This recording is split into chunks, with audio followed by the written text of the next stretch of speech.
Dumating noon ang ilang tao at ibinalita kay Jesus na ipinapatay ni Pilato ang ilang Galileo, samantalang ang mga ito'y naghahandog sa Diyos. Sinabi niya sa kanila, "Akala ba ninyo higit na makasalanan ang mga Galileyong ito kaysa ibang taga-Galilea? Dahil sa gayon ang sinapit nila? Hindi, ngunit sinasabi ko sa inyo, kapag hindi ninyo pinagsisihan at tinalikdan ang inyong mga kasalanan, mapapahamak din kayong lahat." Sinabi sa kanila ni Jesus ang talinghagang ito, "May isang tao na may puno ng igos sa kanyang ubasan. Minsan, tiningnan niya kung may bunga ito, ngunit wala siyang nakita. Kaya't sinabi niya sa tagapag-alaga ng ubasan, 3 taon na akong pumaparito at naghahanap ng bunga sa punong ito, ngunit wala akong makita.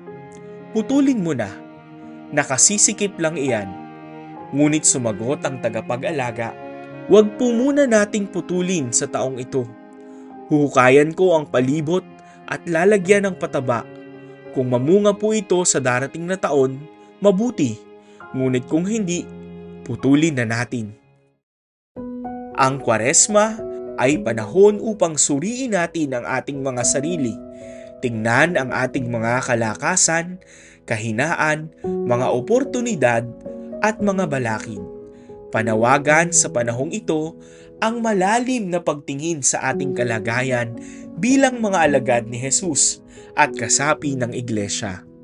Sa pagtingin natin sa ating mga kalakasan, ipinagpapasalamat natin sa Diyos ang mga biyayang ibinigay niya na nagdudulot sa atin ng kaginhawahan sa buhay. Idalangin din natin ang ating mga kahinaan na siyang nagpapabigat sa atin.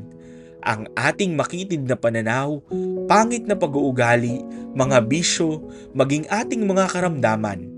Ang ating mga kahinaan ay mga oportunidad na pakilusin ang grasya ng Diyos sa ating buhay upang maging pagpapala rin tayo sa iba.